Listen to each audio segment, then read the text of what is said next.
11.5ல 17th some x plus 1 by x plus 2 into x plus 3. இப்போ மேல இருக்கிறது பாரு சாமி. இங்க எக்ஸையும் பெருக்குனா எக்ஸ் ஸ்கொயர் இருக்கு. மேல இருக்குது எக்ஸ் தான் இருக்குது. அப்போ தொகுதியை விட பகுதி பெரியதா இருக்குது. வகுக்க முடியாது. அதனால என்ன பண்ண போறோம்? பார்ஷியல் ஃபிராக்ஷன் பகுதி பின்னங்களாக பிரிக்க போறோம். நீங்க ஃபர்ஸ்ட் வால்யூம்ல படிச்சிருப்பீங்க. 9th ஸ்டாண்டர்ட்லயும் இத படிச்சாச்சு. கொஞ்சம் படிச்சிருப்பீங்கன்னு நினைக்கிறேன். எஸ். பார்ஷியல் ஃபிராக்ஷன் என்னன்னா இருக்குது எத்தனை இருக்குது பாருங்க. எத்தனை அது இருக்குங்க? X plus 2 into X plus 3 இருக்குது.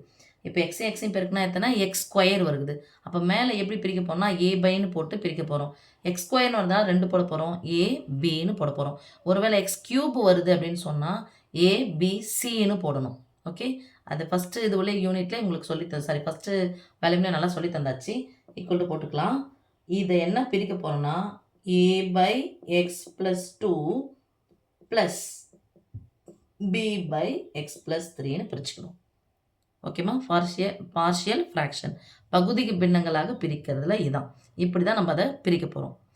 இதை அதுக்கப்புறமா இன்டகிரேட் பண்ணிக்கலாம். ஓகே, இப்போ இதுவும் பார்த்தலாமா? நடுவில் ப்ளஸ்ஸோ மைனஸ் வச்சு என்ன பண்ணால் பகுதிகளை பார்க்கணும். பகுதிகள் ஒரே மாதிரி இருக்குன்னா இல்லை வேறு மாதிரி இருக்குது. ரெண்டுத்தையும் என்ன பண்ணிக்கணும்? பிரிக்கணும் என்ன பண்ணோம்? குறுக்க பிரிக்கணும். ரைட்? இப்போ நான் வரும் a of x plus 3 plus b of x plus 2. இங்கே என்ன வந்துடும் பாருங்க, மேலே இருக்கிறது by x plus 2 into x plus 3. Right? ரெண்டுத்தையும் பெருக்கி கீழே போட்டணும். மேலே குறுக்க பிரிக்கணும். இங்கே x plus 1 by x plus 2 into x plus 3.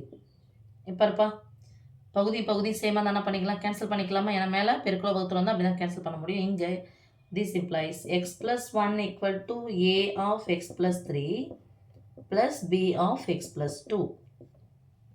Okay, இப்போ எனக்கு ஏனுடைய மதிப்பையும் பிடி மதிப்பையும் கண்டுபிடிச்சிட்டு இதில் எடுத்துகிட்டு போய் போட்டு அதுக்கப்புறமா இன்டகிரேட் பண்ண போகிறோம்.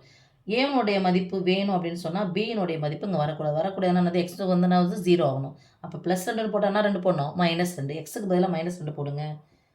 இஃப் நான் put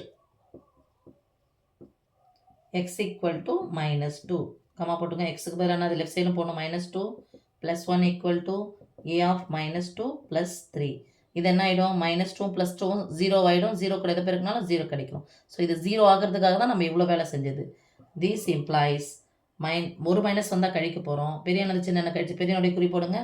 -1 equal to a of plus 1. ஒரு மைனஸ் வந்தால் கழிக்க போகிறோம். பெரிய என்னது சின்ன என்ன கழிச்சுட்டு பெரியவனுக்கு குறி போடுங்க. ப்ளஸ் ஏவின் ஒரு ஏனுடைய மதிப்பு a equal to -1.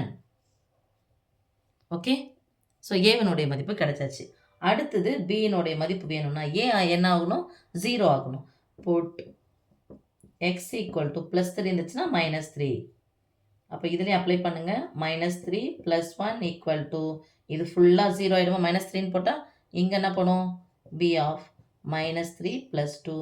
This implies ஒரு மைனஸ் வந்தால் கழிக்க போகிறோம். பெரிய என்னது சின்ன என்ன கழிங்க. பெரியனுடைய குறியை போடுங்க. -2 equal to b of -1. Understand? Minus cancel ஆகிடுச்சு. This implies b equal to 2 + 2. இப்போ இதை எடுத்துகிட்டு போய் எங்கே போடணும்னா இந்த இடத்துல போட்டுக்கணும். எதில் போடணும்? இதில் அப்ளை பண்ணிடலாமா? இன்டகிரேஷன் போட்டுக்கலாமா? இப்போ integration x + 1 by x + 2 into x + 3 into dx equal to இங்கே இன்டகிரேஷன் பண்ணிக்கலாம் சாமி. ஏவுக்கு பதில் என்ன போட போகிறோம்? -1. So -1 by x + 2 into dx 2 உறுப்பா இருக்கா? ப்ளஸ் இன்டகிரேஷன் போட்டுக்கலாமா? பிக்கு பதிலாக 2 by x + 3 into dx. பையில் பவர் 1ன்னு வந்துடுச்சுன்னு சொன்னாவே அதுக்கு மேலே வரும்போது -1 கூட +1 சேர்த்தா என்ன வந்துடும்? 0 வந்துடும். அப்போ 0 வந்துச்சுன்னா அது லாக் ஃபார்முலா -1 தான் இருக்குது. log of x plus 2. Okay, log a தானே. 1/x equal to log a. அவ்வளோதான். இங்கே எக்ஸோடைய மதிப்பு 1 இருக்குது. அப்போ 1/, அப்படின்னு சொல்லிட்டு போட வேண்டிய அவசியம் இல்லை. இங்கே 2 அப்படிங்கிறது கான்ஸ்டன்ட் வெளியே எடுத்துடலாம். 1/, அதே தான் இருக்குது. So 2 into log of x plus 3 plus c modulus போட்டுக்கோங்க. அவ்வளோதான் சாமி. தேங்க்யூ.